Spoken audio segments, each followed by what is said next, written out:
The Orlando Magic are currently on an 8-game winning streak, which is the longest streak the franchise has had in 13 years. And that was back in the Dwight Howard and Stan Van Gundy era. And similar to those teams back then, the foundation of Orlando's success today lays with their defense. At the time of this recording, the Magic currently have a defensive rating of just over 107, which ranks them second across the league. So in this video, we're going to do a deep dive on the film to see exactly what makes this team so effective on the defensive end. Now defensively, the first thing we have to talk about is the Magic's size. If we look at Orlando's current starting five, there's absolutely no weak links from a height and length standpoint, and all that size makes virtually everything more difficult for the offense. First, Orlando can obviously swarm and protect the paint extremely well. There's pretty much no such thing as an uncontested layup against the Magic, and because they have giants at pretty much every position, there's always going to be heavy resistance at the rim.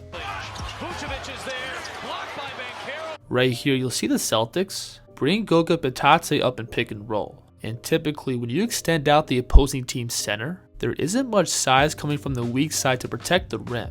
Except with Orlando, they have 6'10" Paolo Banchero waiting to slide over, and when Brown blows past the first line of defense, he still has to deal with another huge defender in the paint, which draws him into a miss. And because the Magic have so much size both on and off the ball, they commonly force teams into these tough contested pull-up twos, which is by far the most inefficient shot in basketball.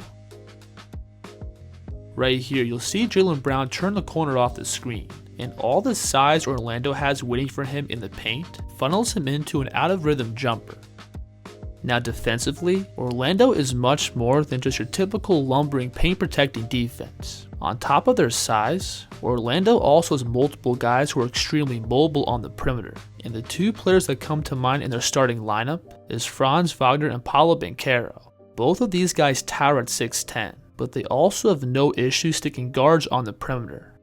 Right here, you'll see Franz matched up against a much quicker Kobe White, and Kobe's able to create a good amount of space with his crossover and step back, but Wagner has the body control to keep himself on balance, to then lunge out and contest the shot.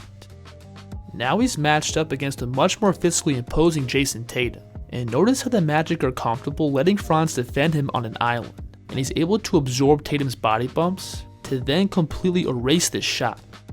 And we can see the same versatility with Paolo Banchero, who's got the size to switch and hold his ground against pretty much any bigger wing or center. And he also has the foot speed to contain scorers from beyond the three. Now that combination of size and mobility that both these players have also makes them monster off-ball defenders. Both Banchero and Wagner's size allows them to effectively shrink the floor, to both cut off drives and gap, and use their length to get their hands on passes. And even if the ball handler does make the correct pass out, they both have the ability to easily rotate and recover to the ball. On this play, you'll see Dennis Schroeder catch and beat this closeout off the dribble, but as soon as he gets below the three, he's met by both of these 6'10" towers, and when he kicks the ball out to the top of the key, notice how easily Banchero recovers back out, to then use his length and make this a really difficult shot. Now here we have Jason trying to isolate against Wagner, and with all this help in the middle of the floor, Tatum's only real attacking angle is towards his right, but again he's got Banchero just sitting deep in gap waiting for him, and to counter Paolo sitting deep in help like this, Tatum tries to whip a pass out to the corner, but Paolo's ability to cover ground allows him to simply jump out and take away both the shot and drive, and this completely stalls the Celtics offense, and leads to another inefficient pull-up two. And again, all these clips come back to Orlando's size and movability. Look at this play. When the ball handler turns the corner off the screen, he's met by a wall of giants. And when he tries to snap this pass out, that movability allows Orlando to recover and force a bad shot. Now because we're on the topic of big, lengthy, and mobile defenders, the next guy we have to talk about is Jonathan Isaac, who I think from a talent standpoint has the ability to be an all-NBA caliber defender. Isaac also stands at 6'10", while possessing a 7-foot wingspan, and those physical tools make him one of the best weak side helpers in the NBA. On this play, you'll see the Magic get mixed up on coverages, which gives Jalen Green an open runway to attack downhill. Now Green with the ball in open space is one of the most explosive players across the league, but Isaac is able to slide across and meet him at the rim. Now on top of Isaac being able to explode up and eliminate shots, he's also got pretty good strength and body control in the air. Watch him here lift up and absorb the contact right in his chest, and from here he still has the stability to make a play on the ball. And Isaac is another one of these Swiss Army knife defenders, who also has the foot speed to stick with perimeter scores. Jonathan has the mobility to navigate around screens like a 6-foot guard. Watch him here work around this drum and pick, to then meet DeRozan right on the catch. And from here, DeMar could normally elevate up against 99% of defenders. But as he elevates, watch how Isaac is able to stretch up and meet DeMar at the height of his jumper. For his size, Jonathan is also really quick, which allows him to surprise the offense and get in passing lanes. Watch him here sit in this gap to take away the drive, but from here he also has the length and speed to dart out and get in this passing lane. So all those physical tools that Isaac has makes him a monster one-on-one defender, and he constantly gives some of the NBA's best scorers some real issues. Watch him here stunt down to take away the downhill drive. Then he's able to recover back out and pick up Tatum. Then from here, Isaac has the mobility to slide and stay in front of the ball, and he forces a really difficult turnaround jumper.